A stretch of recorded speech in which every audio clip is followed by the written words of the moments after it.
Hey everyone, welcome back to the channel. I hope you guys are doing well. My name is Jonathan and I'm from Singapore, and today let's talk about the term aperture and the metric that is used to measure it, which is called the f-stop. So if you're confused about aperture and f-stops, this video is for you. Let's go. Alright, so before things get a bit too technical, I would just like to show you this image on the screen right now. So in this image, you notice that it is really creamy. It is, the background is blurry and it helps the main subject stand out from the surrounding. This is called a shallow depth of field. Alright, I think the first most important thing that you need to know is this.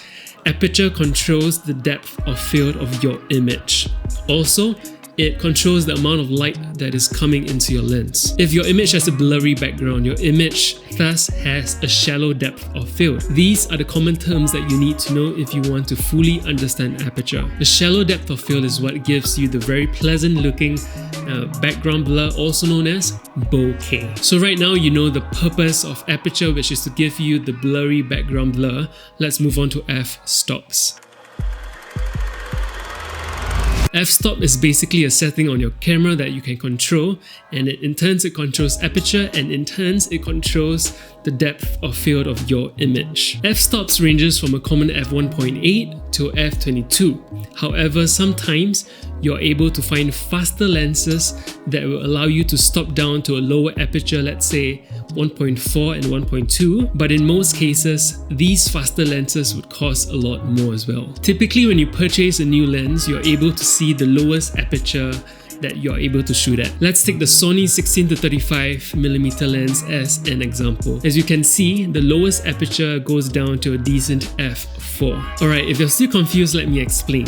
These numbers such as f1.4, f1.8, etc., f8, f16 is basically to tell the user how wide open or close the aperture is. The lower the f-stop, the wider the aperture, and hence this gives you a shallow depth of field, which is the creamy bokeh, the background blur. That is what you want to shoot at a lower f-stop. On the flip side, the higher the f-stop, the narrower the aperture, which doesn't give you much background blur and subject isolation.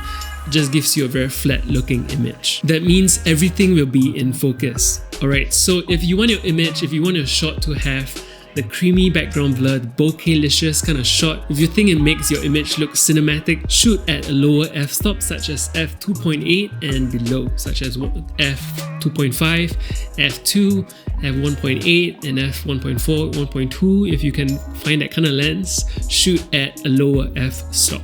That is how you get a shallow depth of field.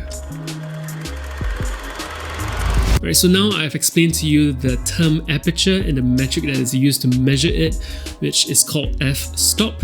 Now let's move on to a fun little activity that you can do right where you are. Interestingly, our eyes work the same way as a camera's aperture. Take a look at this. As the aperture of a camera is able to change from wide to narrow, so can the human eye. This is our pupil changing size. In fact, most times we are seeing things with a shallow depth of field, but because we are so used to it, it is not obvious to us until someone points it out. So today I'm going to point it out. Let's go. Alright, so you can try this anywhere in the comfort of your own home. If you're out, it might look a bit weird, but let's try this. Alright, let's start.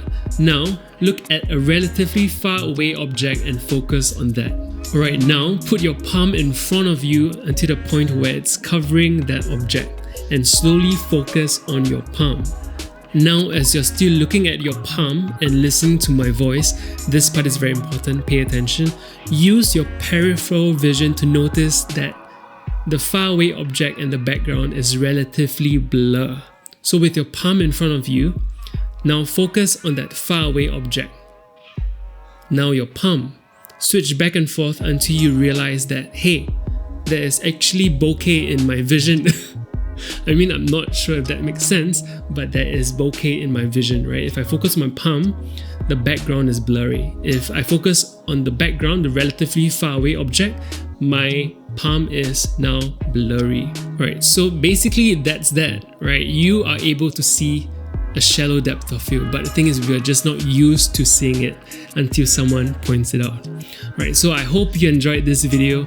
I hope you learned something about aperture and f-stops and how our eyes are actually a camera, or a camera is actually our eye. If you enjoyed this video or if you found it educational or informative, let me know in the comment section down below. Give it a like as well and subscribe if you want to see similar content like these. So thank you all for your support and thank you for watching my videos, my silly little videos. And until the next one, this is Jonathan. I'll see you guys. Bye.